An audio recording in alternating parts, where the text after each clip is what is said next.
Welcome to the Neurofaith Podcast. I'm your host, Dr. Curt Thompson, and we are here to explore what it means to live at the intersection of emerging scientific discoveries about the mind and following and being formed by Jesus, and how that can lead us into a world of greater human flourishing.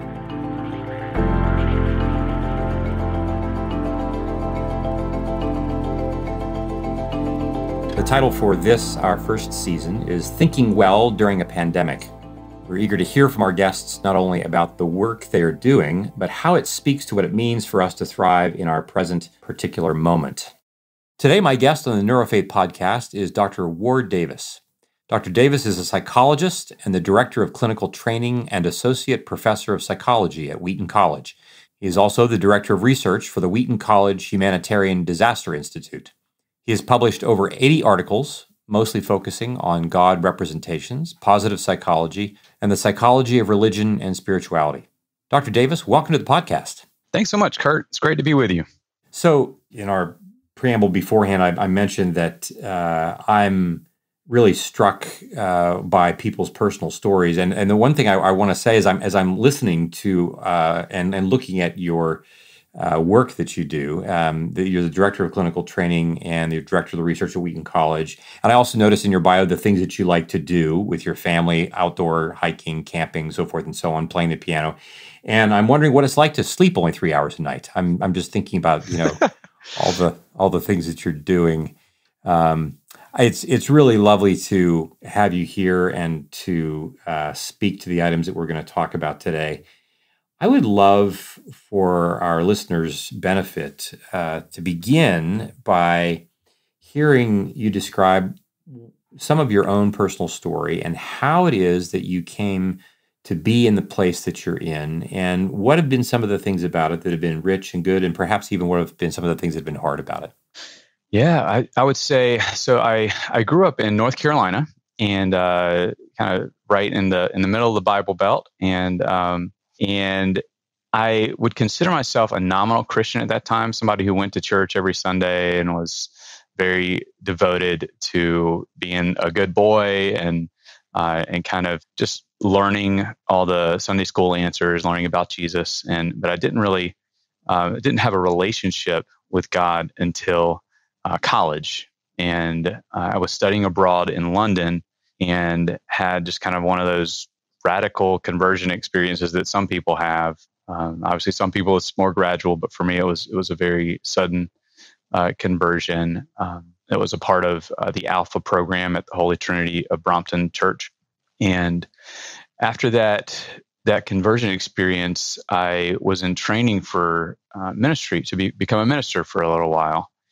And that was a very meaningful journey, very transformative journey. And along the way in that, I discovered that the thing I loved most about ministry was helping people in a counseling context and in helping people understand themselves better and kind of growing in their understanding of God and how that connects to their understanding of themselves that they've gained through their relationships. And along in that journey, I decided that I would shift gears from ministry and go into counseling, go into training to become a counselor and psychotherapist. And so I went to Regent University in Virginia Beach. It's a faith-based institution. And while I was there, I fell in love with research and with positive psychology, kind of understanding what makes people flourish and what makes institutions and groups flourish. And so I decided to go into academia to still work clinically on the side to help people in a counseling context, but also study that and through research, and then also train the next generation of psychologists in research and in clinical work. Yeah. I just think of all the number of steps that you just described and can imagine that with each moment of transition, you're transitioning from being a person of nominal faith to having this epiphanal experience when you're in Britain to this notion of moving to the ministry and moving then from ministry to psychotherapy and so forth and so on.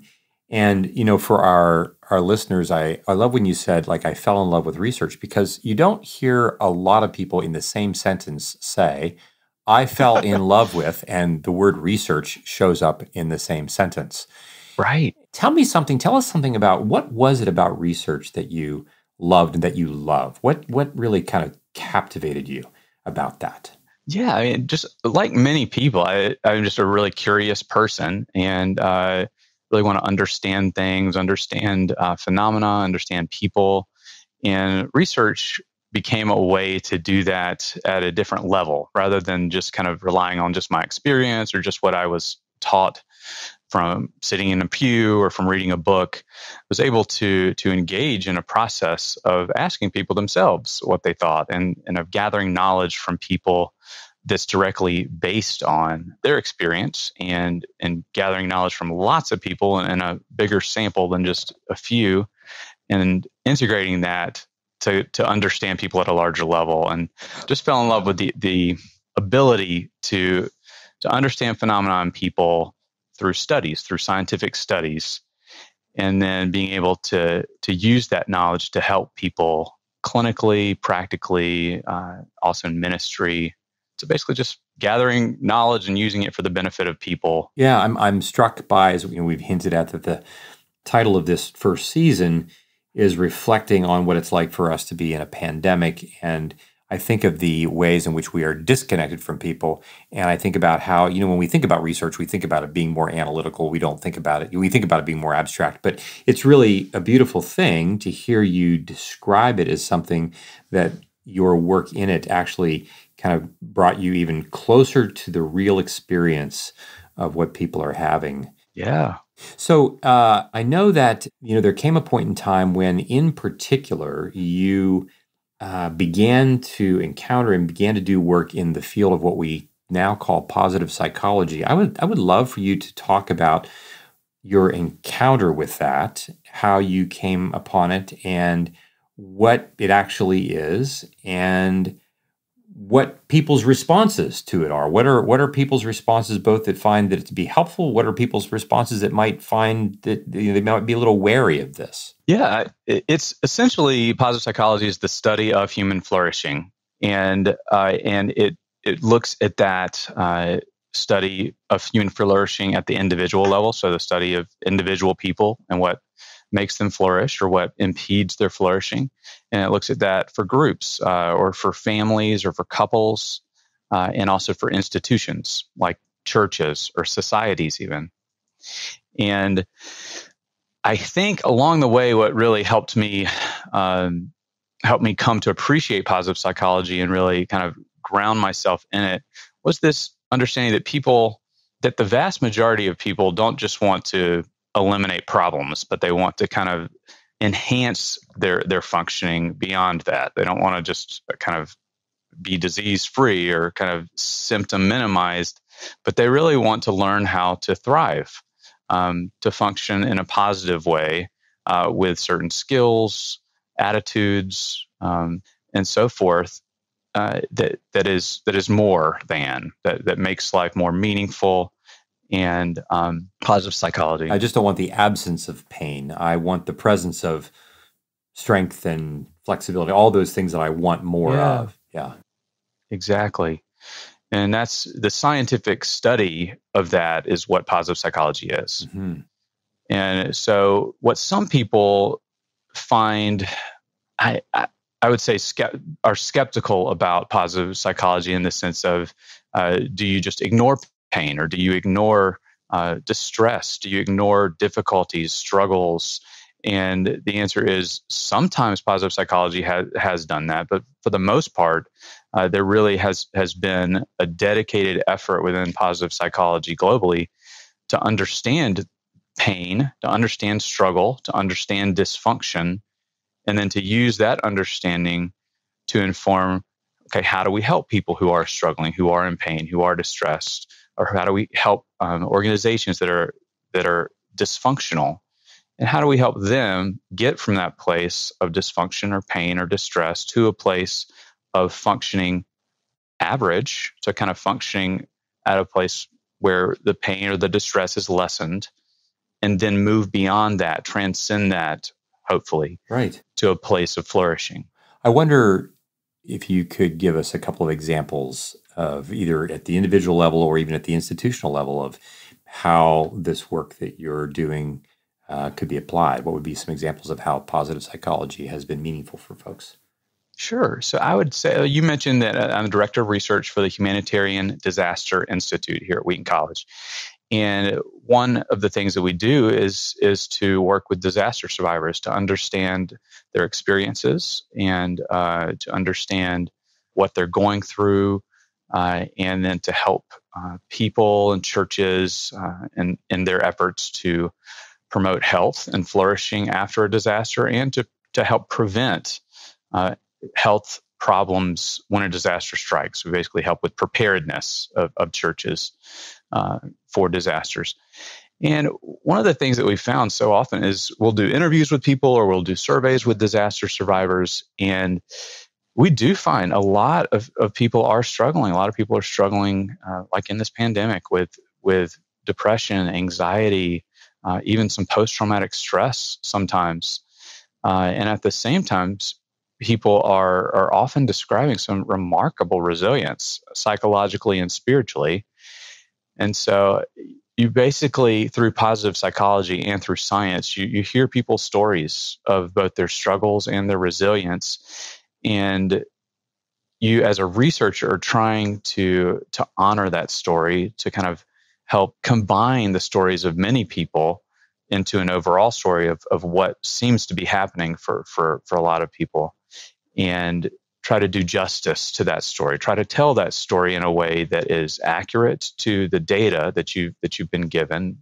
That's kind of like an informational treasure. It's like these people sharing information about themselves, and you treat it as a sacred treasure that you're helping to present accurately to the world. So if I'm hearing you right, the research that you would do, you collect the body of information that you have from people, and am I understanding correctly that when you collect this, you're then able to present this to other people and say, this is a way to direct your mind, such that when you direct your mind in this way, these are the kinds of positive benefits that you can anticipate that you can experience because of doing so. Am I hearing that right? Yes, that's right. You know, the working title of this particular episode, not of our season, but of this episode, is Loving God with All Your Mind. I know that one of the areas that you have studied has been this notion of how we represent God in our minds, how like those kind of ways in which we picture God, ways in which we imagine God's posture toward us, and so forth. I'm wondering, how does the field of positive psychology inform what you're learning and the work that you do in and around that notion of how God is represented to us, how we represent God to ourselves, how we imagine him to be, and especially for those people who are listening who may be in a space where they're saying, look, the God of Christianity, like, I'm done with that. I grew up in a church where all kinds of trauma took place. I grew up in a place where all kinds of bad things happened, and I don't want anything to do with that kind of God. And there are many, many iterations, as you know, of that kind of experience. I'm wondering, how does the work of positive psychology help us enter into what it means for us to work on our representations of God, especially in the middle of traumatic experiences, not least of which being something like a pandemic? Well, one of the things that helps is to understand that a lot of the ways that we think about God and relate to God are the direct result of our experiences in human relationships. So it's essentially like our human relationships, whether that's with parents, peers, teachers, clergy, romantic partners. Those relationships train our mind to work in certain ways. And the ways that it trains our mind to work are the same ways we use to think about and relate to God. And so when we start to understand that, we start to understand maybe it is not necessarily God who is the quote unquote problem in these interactions, but a lot of times it's the way our mind has understandably been wired based on difficult experiences we've had. I'm sure in your clinical practice, you've encountered folks who have a hard time representing God as something other than, what their experience has been, and perhaps have even heard people say, well, Whatever my experiences have been with my parents or my family or my church, somehow God should be able to supersede that. Somehow God should be able to, over God, should be able to have a separate relationship with God that is able to circumvent all of that stuff that I've experienced. Help us understand kind of what it's like for you as the clinician, as the researcher, to speak to those folks who would have that kind of a posture. I think the first thing that comes to mind is just the need to validate and to empathize and to understand and to listen to their story and to where they are, where they've been, and how where they've been is informing the struggles and the pain that they're experiencing right now.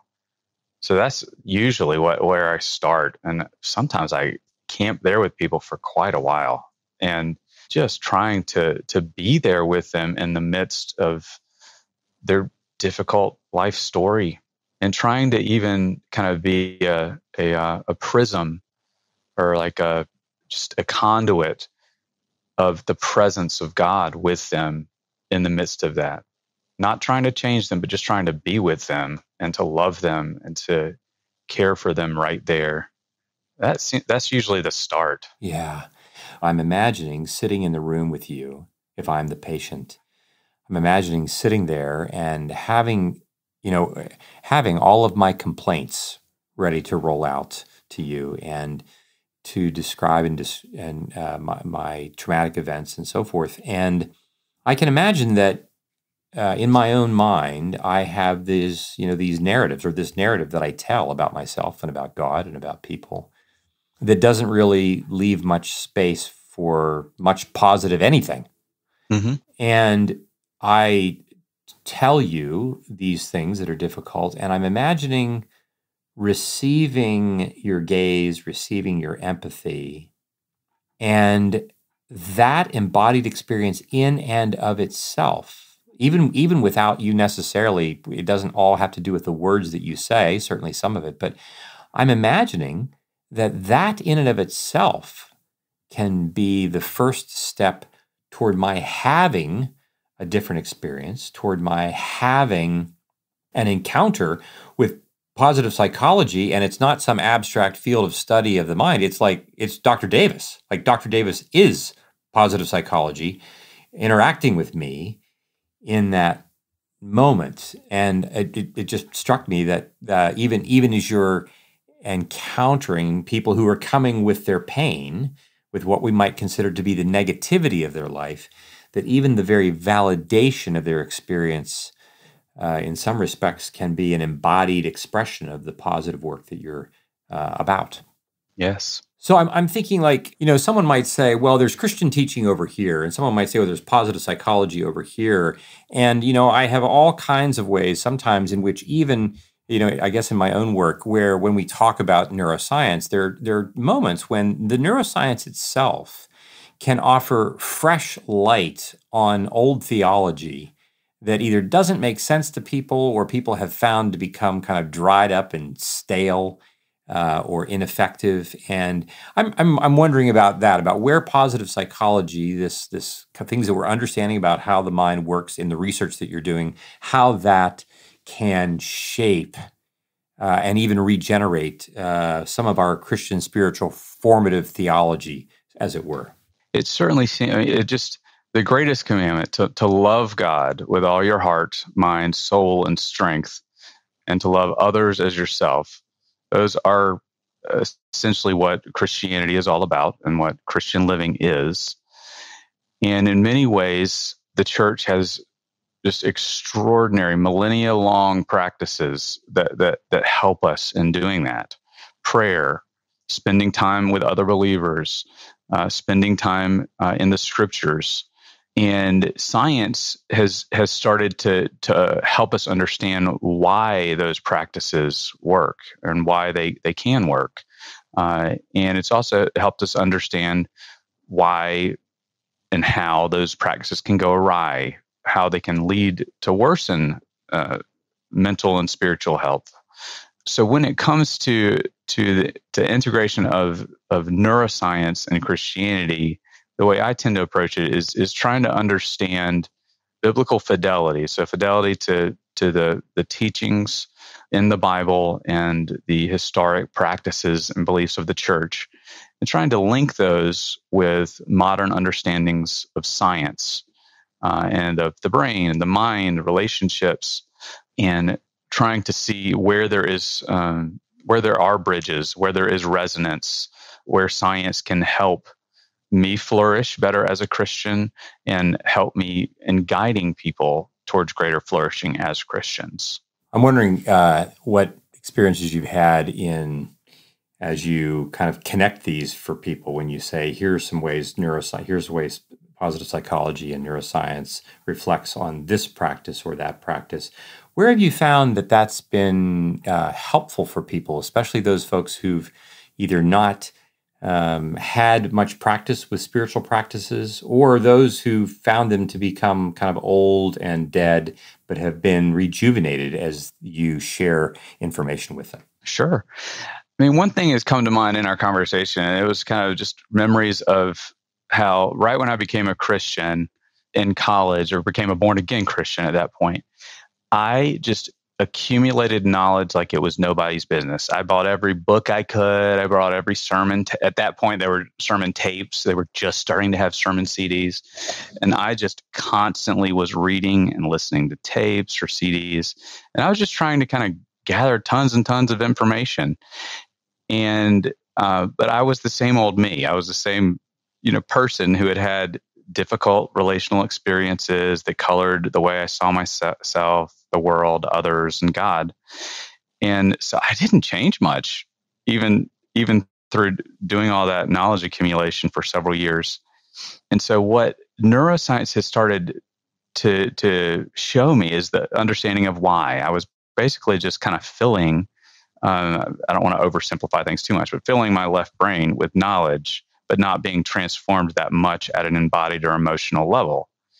And I think helping Christians to see that, or helping anyone to see that you're probably not going to be changed much by reading books or by listening to sermons necessarily. I know pastors probably won't like that I'm saying that, but what's really going to change you is your embodied emotional experiences and relationships, whether that's with pastors, with therapists, with friends, a romantic partner, or with God. And that's really what's going to change you.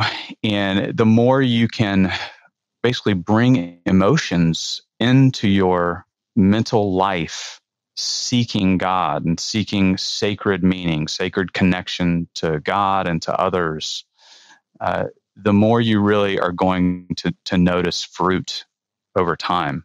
I'm wondering, to those folks who are listening who either are unsure or are wary about emotion, I wonder if there's just a couple things that you could share with us about how you like to incorporate that very thing into spiritual practices and ways in which that can enhance their relationship with God rather than becoming more wary of it. Mm-hmm. So I would see emotions as a signal. They're a signal for what your body and mind are going through at a given point in time. And those emotions in many, I'd say most circumstances, are going to be coming from your past embodied experiences and what your body is telling you about your present based on your past. For people who've had a lot of difficult life experiences, they're going to get triggered a lot by negative. They're going to have a lot of negative emotions many times. And there's the tendency to experience negative emotions is also quite genetically based and biologically based. Could you say a little bit more about that? So the tendency to experience negative emotions is referred to in psychology as neuroticism. It's called trait neuroticism. And like most personality traits, there's a strong genetic and biological component to trait neuroticism. I'm introverted, and so I say this with all empathy. Introverts tend to experience more neuroticism than extroverts, and so they're more likely to experience negative emotions, and that in many ways is biologically based. Mm-hmm. I'm thinking about the number of folks who are people of faith, and they experience a certain emotional, perhaps any number of the negative emotions that you would list. What would be just a smattering like of what? Anxiety, depression or sadness, anger, irritability, sense of distance, a sense of loneliness, hopelessness. So all the things we love to feel, all the things that just make our day. Right. And how many of us? This is really striking because like I would probably fit in that category. Like I'm a somewhat like I'm the guy who on my best day when I have to be in the office, my best day is when outside it is socked in, cloudy, and raining all day. Because there is the part of me that just thinks like, look, if I'm not going to have any fun, then I don't want anybody else to have fun either. This way I can just like be empathic about like so the weather kind of fits my mood. Yeah. And how many of us though, when we imagine, oh, we're anxious, we're sad, we're this, we're that, in these negative realms, think, especially if we're people of faith, can often think, oh my gosh, like there's something wrong with me that I feel these things as acutely as I do. As a Christian, I shouldn't be feeling anxious. I shouldn't be feeling angry. I shouldn't. And I'm just really struck as we're talking here how it might land with folks to discover that the biological basis of this may actually be helpful information to know. Yeah, that it biologically is harder for them to experience positive emotions like love, like peace, like joy, awe, contentment. These are biologically harder for them to experience. That doesn't mean they don't seek to experience them, but it's just that can help people like myself, and it sounds like you, to have more compassion on themselves and to receive compassion from God and from others when they're feeling that way. Right. It sounds like even this would be just one of those places in which people learning about neuroscience, in this case, what does it mean to encounter, neuroticism as we understand it from a neurobiological perspective, how that can also be redemptive in the fact that we now are aware of this, and perhaps I'm more able to not necessarily shame myself or hold myself negatively responsible because I have this particular emotional state of mind. Right. So I'm thinking about I wonder how many phone calls your office is now going to get from people who are going to say, "Excuse me, I'd like to have an appointment with Dr. Davis because I want to sit in the chair opposite to his when I kind of roll out all these things that I'm feeling." When we pan out a little bit, looking at your work as the research director for the Humanitarian Disaster Institute. And I think about if there's anybody in the world that would have reason to be negative, anybody in the world who would have reason to be able to talk about their trauma would be people who've been through disasters. I would love for you to talk a little bit about what your work is there and what's been meaningful for you about that and how you've seen the Institute be able to be helpful in the world. Well, the Institute was started by my friend and colleague, Jamie Ayton. And he and another friend and colleague, Kent Annan, are now the co-directors of it here. And I think it might be 12 years or so that the Humanitarian Disaster Institute has been serving people in the church and conducting research. Some of the things that have been fascinating to see is just how amazingly resilient people and communities are.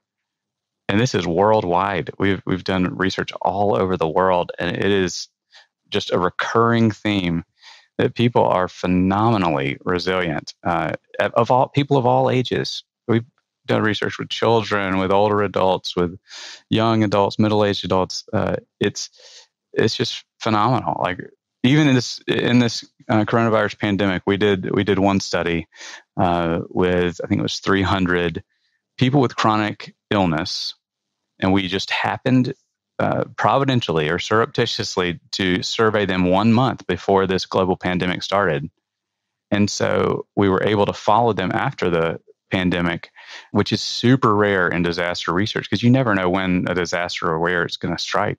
And so it was fascinating to see that I think it was 80% or 90% demonstrated no or minimal anxiety or depression symptoms at the time points that we surveyed them after the disaster.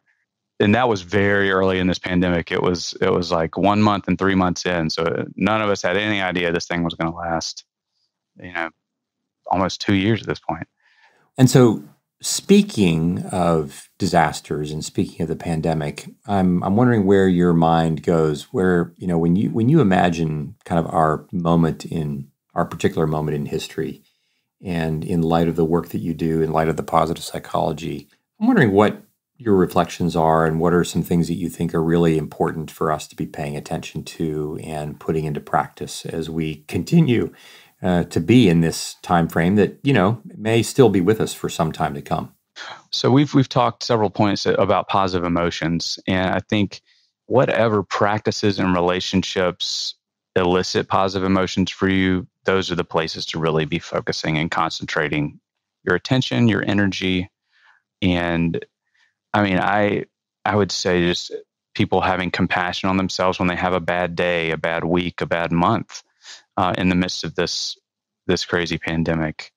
And I think that's really important to just, we've talked some in our conversation today about self-compassion and really intentionally cultivating that. And I would say intentionally practicing compassion towards those around you. And cultivating that habit is incredibly important. And you put your finger on that. Especially as we've seen, there have been any number of fracture lines where we find ourselves dividing into we, they groups, whether it's about the vaccine or masks, whether it's even in the middle of all this. In 2020, we had elements of our racial divides being more fully exposed and revealed. There are just so many different ways in which we can find to be negative about the other, about whoever the other happens to be. I'm just really grateful for the work that you're doing that both reminds us of how resilient we are able to be, but also reminds us that resilience doesn't just happen by accident. It sounds like there are things that people do, and I'm wondering if, as we start to wrap up our time, wondering, is there anything that you've noticed that people do in particular that you would say, gosh, if you were going to do these 2 or 3 things, you mentioned self-compassion, if you're going to do these 2 or 3 things, what would be a couple of things that you would say, here's what I'd like our listeners to begin to do in the next 3 to 4 weeks to begin to strengthen their resilience and move into a space of greater connection with others? Yeah, I would say, if I had to say one thing to do, I would say spend more time with other people, especially people who help you feel loved, feel seen, feel heard, feel joyful, help you laugh. And I think that in and of itself will just lead to so much more health, happiness, rejuvenation for all of us. And probably as much as possible in person with safe social distancing and masking and all that kind of thing.